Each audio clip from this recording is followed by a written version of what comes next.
सरफराज अहमद ने इंडिया के मैच के दौरान जमाई क्यों ली थी, बाबर आजम ने सब कुछ बता दिया। वीडियो में मजीद आगे बढ़ने से पहले आप लोगों से रिक्वेस्ट है कि अगर आपने JRY न्यूज़ को सब्सक्राइब नहीं किया तो सब्सक्राइब कर लें और साथ ही लगे बेल आइकन को प्रेस कर दें ताकि आपको हर नई वीडियो का नोटिफिकेशन मिल सके और इस वीडियो को लाइक कर दें। पाकिस्तान क्रिकेट टीम के मायानाज बल्लेबाज बाबर आजम ने कहा है कि भारत से शिकस्त के बाद खिलाड़ी कुछ भी कर ले, इन्हें हमेशा मनफी पहलू से ही देखा जाता है। मजीद उन्होंने बताया कि इंडिया से मैच हारने के बाद अवाम लाजमी इस बात पर फोकस करती है, मीडिया भी इस बात पर फोकस करता है कि खिलाड़ी क्या करते रहे। अगर किसी ने होटल में खाना खाया तो इसमें कोई हर्ज नहीं है, होटल में खाना खाया जा सकता है यार, ये कोई बात नहीं है।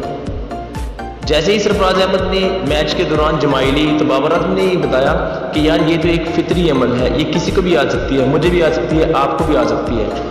मीडिया ने पता नहीं क्यों इस बात को इतना ऊपर उठा दिया कि लोग जो है वो सरफराज अहमद से अजीब सी नफरत का इजहार करना शुरू हो गए। बाबर आजम ने कहा कि हम जब भी इंडिया से मैच हारे हमें हमेशा मनफी पहलू से ही देखा जाता है, चाहे हम जितनी भी मेहनत करके मैच को खेलें, अगर हम हार जाएं तो बहुत ही तनकीद का सामना करना पड़ता है।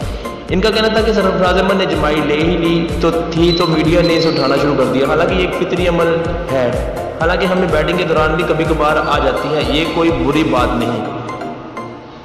टॉप ऑर्डर बल्लेबाज बाबर आजम ने कहा कि मेरा काम सिर्फ क्रिकेट खेलने का है, मुझे खुद पर यकीन है कि मैंने हर मैच में अपना 100% हिस्सा डालना है। कप्तानी से मुतालिक सवाल पर बाबर आजम ने कहा कि इस हवाले से जो भी फैसला करना है वो PCB ने करना है। रन रेट से मुतालिक सवाल पर बाबर आजम ने कहा कि हम जो पहला मैच हारे और आखिर तक हमें इसका नुकसान होता रहा। तो आखिर में मजीद उन्होंने कहा कि सरफराज अहमद की जमाई पर हम मीडिया को और लोगों को इतनी ज़्यादा तनकीद नहीं करनी चाहिए, हालांकि सब लोग जानते हैं ये एक फितरी अमल है। इंडिया से हम हार गए तो ये एक अजीब सा लगा हमें भी, लेकिन हमारी कोशिश थी कि हम जीतें, लेकिन हम हार गए। तो आवाम को चाहिए कि हमें सपोर्ट करें, हम आपको मायूस नहीं करेंगे।